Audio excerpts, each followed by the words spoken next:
La iglesia de Cristo pelea la guerra a la forma de Dios. Y nosotros para eso tenemos los decretos gubernamentales. Y no podemos seguir tímidos, ni podemos seguir pidiendo permiso ni perdón. O decir lo que tenemos que decir y hacer lo que tenemos que hacer. Mayor es el que está conmigo que el que está en contra de mí.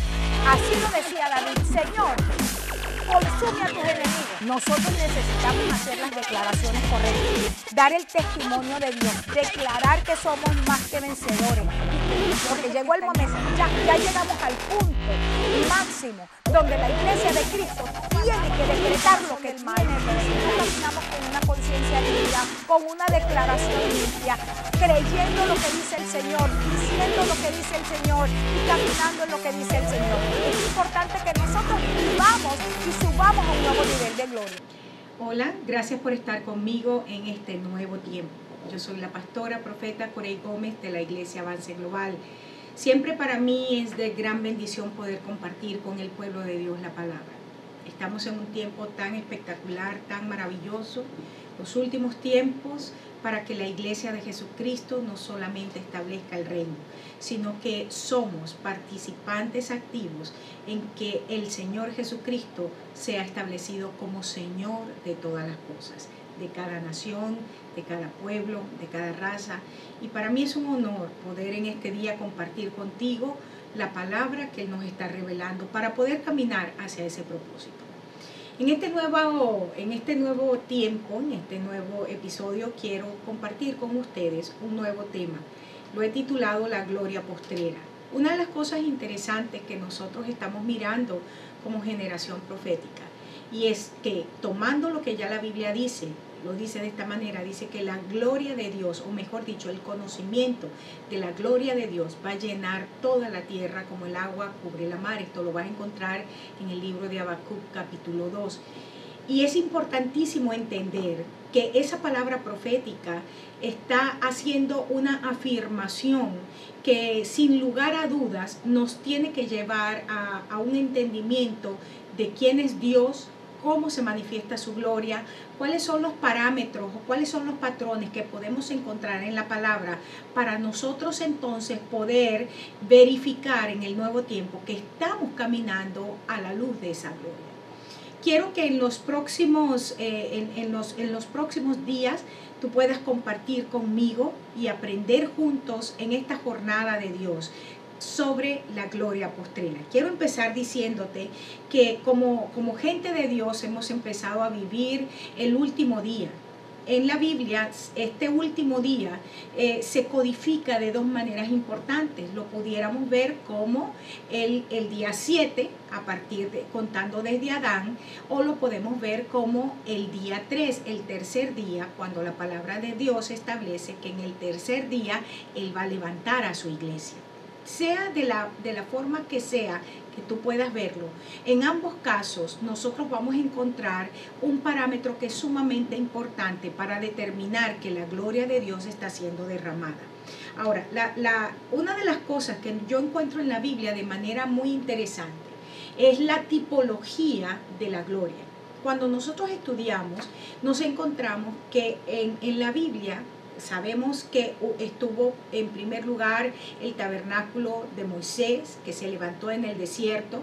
Este tabernáculo fue levantado de una manera estricta en todo lo que fue su construcción, en todo lo que fue el diseño, aún en el uso de los materiales.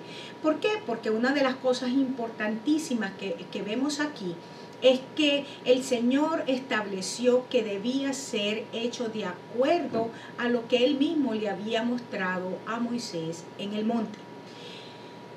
Pasado el tiempo, encontramos entonces que Salomón, quien lleva la tipología del segundo templo, Salomón edifica el templo y de manera interesante lo edifica recibiendo, vamos a decirlo de esta manera, una herencia de parte de David, su padre.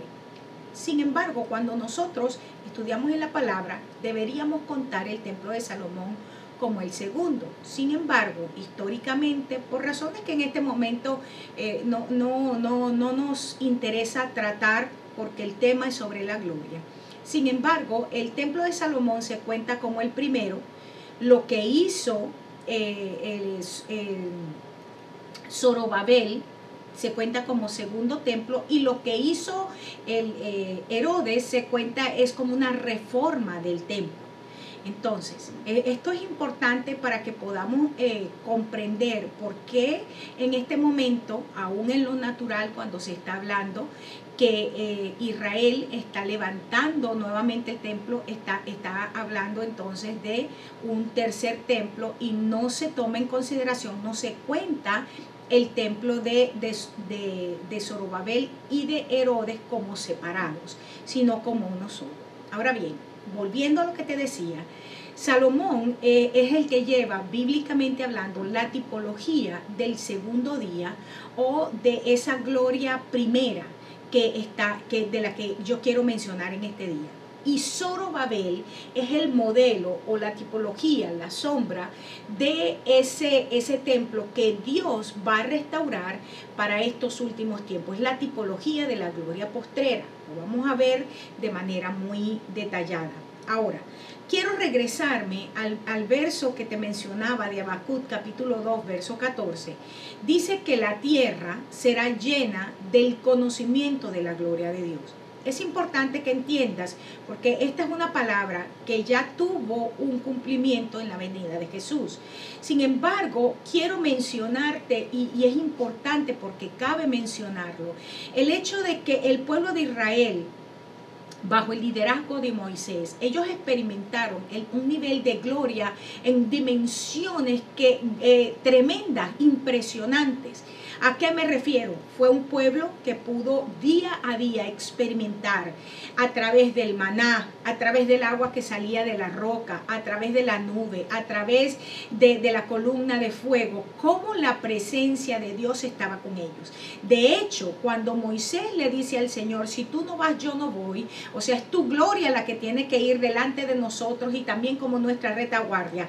Encontramos que a lo largo del tiempo en el desierto, dice la palabra de Dios que todas las naciones que estaban en ese lugar, en el desierto, que moraban en ese lugar, estaban llenas de terror a causa del Dios de Israel, porque realmente el ángel del Señor, tal como Dios se los había prometido, era el que iba delante del pueblo abriendo camino.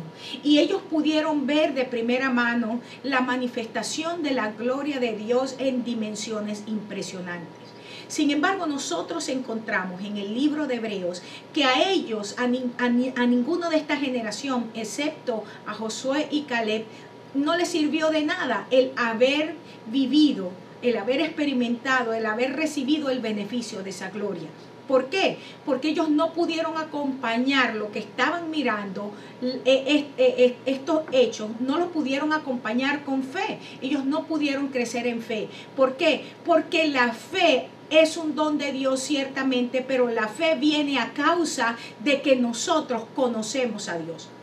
Regreso a lo que te estoy diciendo de esta promesa en Habacuc. Dice que es el conocimiento de la gloria. No es simplemente una manifestación de gloria, sino que la generación de los últimos tiempos vamos a manejar y estamos manejando un entendimiento, una revelación de la gloria de Dios diferente a las generaciones que nos precedieron. Te decía entonces que esta palabra de Habacuc ya tuvo un cumplimiento literal con la venida de Jesús a la tierra. Hay un verso en 2 Corintios 4:6 donde el apóstol Pablo hace una afirmación tremenda diciendo de Jesús, dice, porque Dios que mandó que de las tinieblas surgiera la luz, es quien brilló en nuestros corazones. ¿Para qué?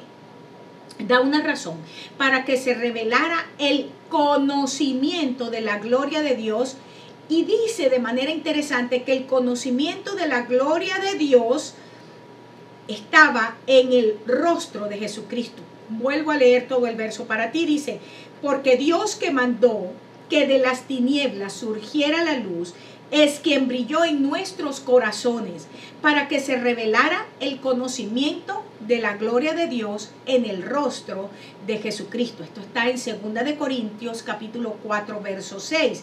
Bien importante, ¿por qué? Porque encontramos de una manera categórica que el apóstol Pablo está diciendo que en Jesucristo se revela el conocimiento de la gloria de Dios. Es en el Señor Jesucristo. Juan lo dice de esta manera en el capítulo 1.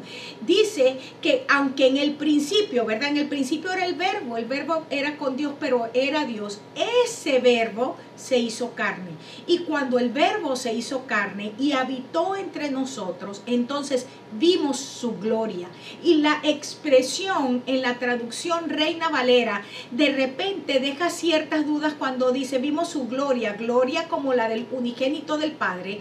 Da la impresión que está haciendo es un símil, pero en realidad el original está diciendo que vimos su gloria representado en el unigénito del Padre, que estaba lleno de gracia y de verdad. Jesús mismo, hablando de sí mismo, dijo esto. Dijo, el que me ve a mí, ve al Padre. Jesús estaba consciente que Él era la revelación de la gloria del Padre. Él era el medio visible, tangible en la tierra para que nosotros pudiésemos conocer de primera mano la gloria del Padre. Es importante que tú y yo entendamos que el reino de Dios es Jesucristo mismo. Es decir, cuando Él dice, el que me ve a mí está mirando al Padre, podemos traducirlo de esta manera: yo soy el reino. Yo estoy representando la gloria, la majestuosidad, la soberanía, la autoridad del reino en la tierra. Y donde Jesús caminó, el reino de Dios fue establecido. Así es que la ignorancia original que fue establecida a causa de tinieblas que vienen a la tierra por el permiso que le entrega Adán y Eva al enemigo. Estas tinieblas fueron disipadas por la luz que fue manifiesta por la gloria de Dios en la tierra. Ahora bien, te vuelvo a decir, Juan, hablando de este hecho, establece que fue glorioso poder ver, poder experimentar de primera mano la gloria del unigénito del Padre. Y dice que esa gloria da dos características que son sumamente importantes. Esa gloria estaba llena de gracia y llena de verdad. Dos cosas que son importantes y que tú no puedes separar. En el momento presente, muchísima gente está haciendo, vamos a decir, está presentando verdades parciales o sobreenfatizando verdades de la palabra, lo cual está trayendo cierto margen de error. Cuando tú quieres tomar el aspecto de la gloria solamente desde la perspectiva de la gracia y sobreenfatizas este aspecto separándolo de la verdad, vas a tener el problema teológico que tenemos en este momento con esta enseñanza, con esta doctrina, y podemos encontrar entonces a tantos predicadores aún dentro de la iglesia que se considera fundamental, que dentro de la iglesia que se considera, vamos a decir, que no es liberal en la enseñanza, le vamos a encontrar serios problemas a la enseñanza de mucho de este liderazgo, simplemente porque están sobreenfatizando una verdad sobre la gracia. Por otra parte, cuando sobreenfatizas solamente el hecho de la verdad, te quedas entonces solamente en lo que es un conocimiento vacío, porque gracia tiene que ver con la persona de Cristo, el regalo de Dios a la tierra, a través de quien no solamente hemos recibido salvación, nosotros a través de esa gracia hemos recibido la capacidad, el derecho, el poder, como lo establece el Nuevo Testamento, para ser llamados hijos de Dios. Pero la verdad de Cristo, la verdad de Dios manifestada en Cristo, trae ese balance, ese equilibrio a nuestra forma de caminar, porque la verdad no son preceptos, no son doctrinas, no son leyes. La verdad también es la persona de Jesús. En Él se manifiesta de manera corporativa, de manera tangible, todo lo que el Señor quiso enseñar a través de la sombra de lo que fue conocido como la ley de Moisés. Ahora bien, recuerda que estamos hablando, y mi tema en este día de hoy, como en los próximos días, es la gloria postrera. Y quiero, para poder hablar de esto y que podamos entender ¿Cuáles son las características de la gloria de Dios para estos últimos tiempos? Necesitamos entonces determinar características de la gloria que precedió. Y por eso es entonces que estoy tomando no solamente la tipología Moisés con el pueblo de Israel en el desierto, sino que también podamos ver de alguna manera cómo Dios se reveló al pueblo a través del templo de Salomón. Ahora, en el tiempo presente es muy importante porque a causa del desconocimiento de la palabra, a causa de la, vamos a decir, de una mala información o aún de enseñanzas distorsionadas que tenemos de la palabra establecida, nosotros o mucho pueblo de Dios está buscando una manifestación de la gloria en este tiempo, no solamente en una codificación que no existe, sino también en una fraseología que dejó de ser o terminología que dejó de ser. Te decía que Salomón representa esta gloria que estaba precediendo la gloria que en este momento viene sobre nuestras vidas. ¿Quién era Salomón? Salomón, según el texto bíblico, fue el tercer y último monarca, esto es importante, del Reino Unido, antes de que Israel y Judá se separaran. Recuerda que en David, todo lo que fue la palabra de Dios para gobernar sobre las 12 tribus fue establecido de una manera impresionante, y en el reinado de David hubo muchísima guerra, pero David logró conquistar mucho de los territorios que Dios había dado al pueblo por palabra profética. Salomón, su hijo, hereda de parte o de mano de David un vasto territorio donde él gobierna y se convierte en el último rey que gobierna entonces sobre todo el Reino Unido de Israel. Es importante porque Salomón gobierna aproximadamente por 4 décadas. Es el hijo, todos sabemos, el hijo que tuvo David con Betsabé después que el primer hijo que ellos tienen como fruto del adulterio muere por palabra de Dios. Y a causa, vamos a decir, de alguna manera de la influencia de Betsabé, pero también de Natán el profeta, gran amigo personal de David, David coloca a Salomón como rey y lo coloca como rey de forma importante, es bueno que lo digamos, aún estando David en vida. Porque en ese momento el hijo de David, Adonías, se había autoproclamado rey y empieza a usurpar el reino y por el consejo profético David decide entonces llevar a Salomón al reinado. Esto es muy importante para que entendamos algunas cosas, cómo se da el tiempo del reinado de Salomón. Ahora, nosotros sabemos, por lo que establece la Biblia, que Salomón hereda, te vuelvo a decir, un vasto territorio. Aproximadamente la Biblia dice que iba desde el valle torrencial en la frontera de Egipto hasta el río Éufrates en Mesopotamia. Era el territorio sobre el cual Salomón estaba reinando. Fue un hombre con muchísimas riquezas y sobre todo con una gran sabiduría. Recuerda que cuando siendo Moisés joven y iniciando en su reinado, le ora al Señor y le dice que le diera sabiduría para gobernar aquel pueblo. Y el Señor en respuesta le dice: porque has pedido sabiduría, te voy a dar no solamente sabiduría, pero también te voy a dar muchísimos recursos. Fue un hombre que poseyó un gran harén y muchos estudiosos coinciden en establecer que justamente la caída de Salomón, a pesar de ser un hombre tan sabio, fue el de haber tenido tantas mujeres. Y esta situación lo lleva a ser un rey que en su vejez fornicó con otros dioses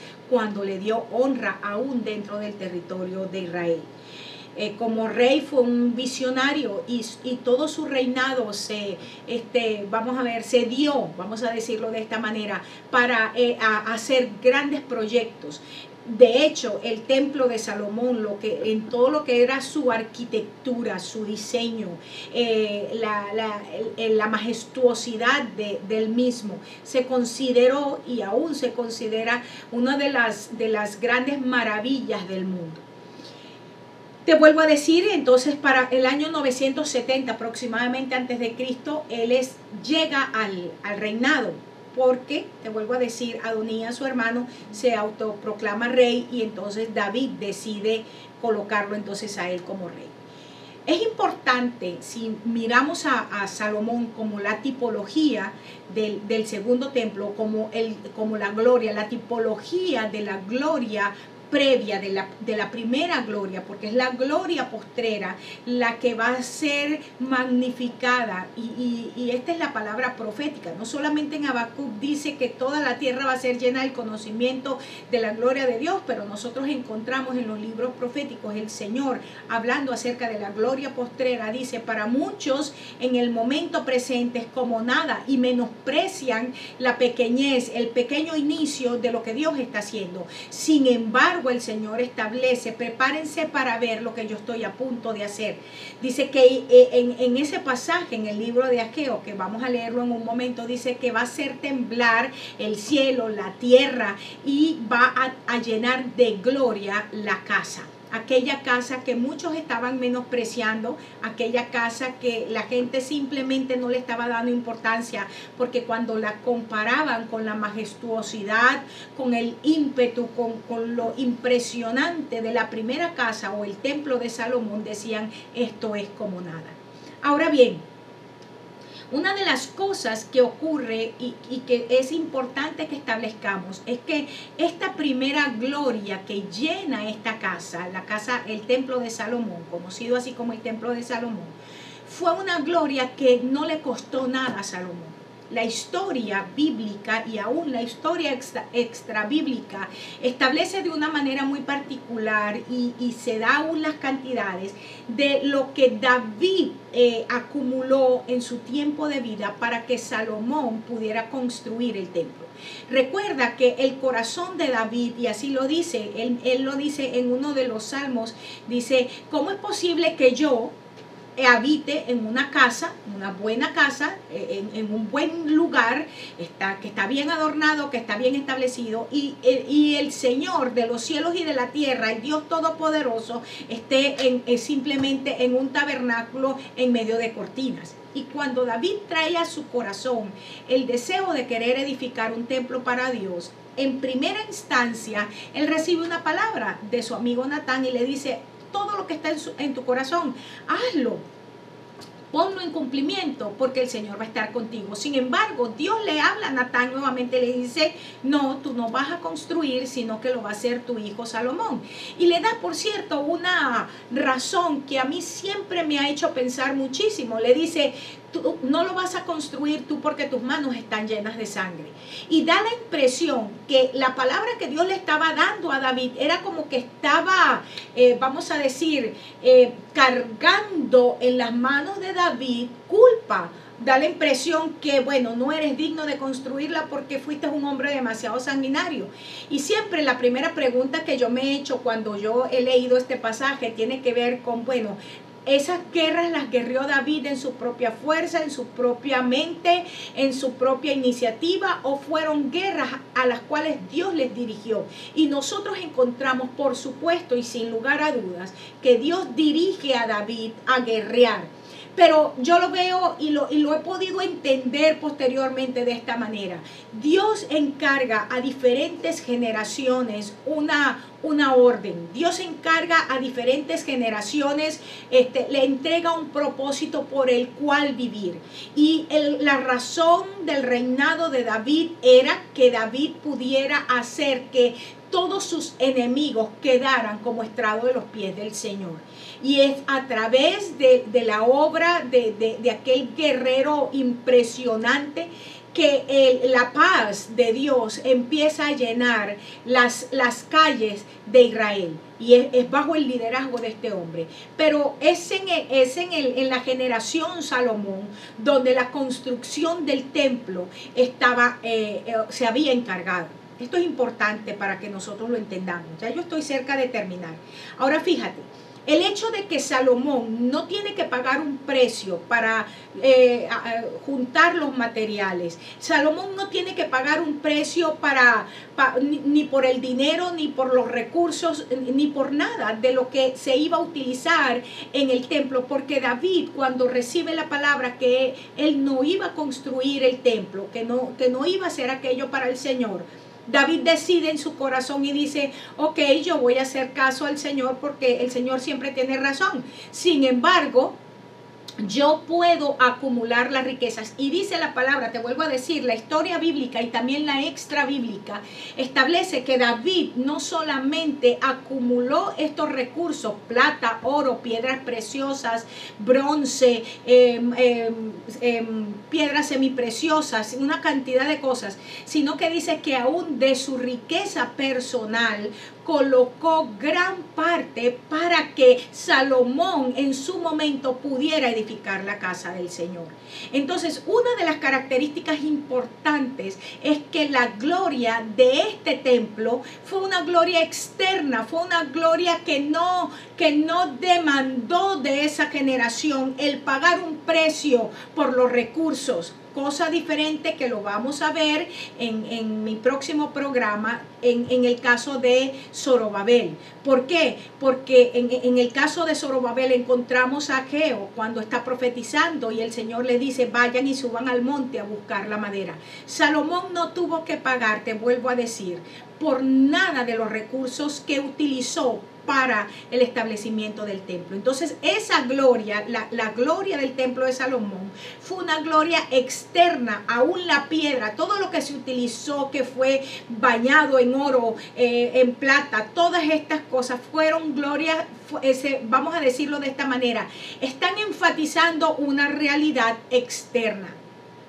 Es importante que traigas a la memoria nuevamente Habacuc, capítulo 2, verso 14.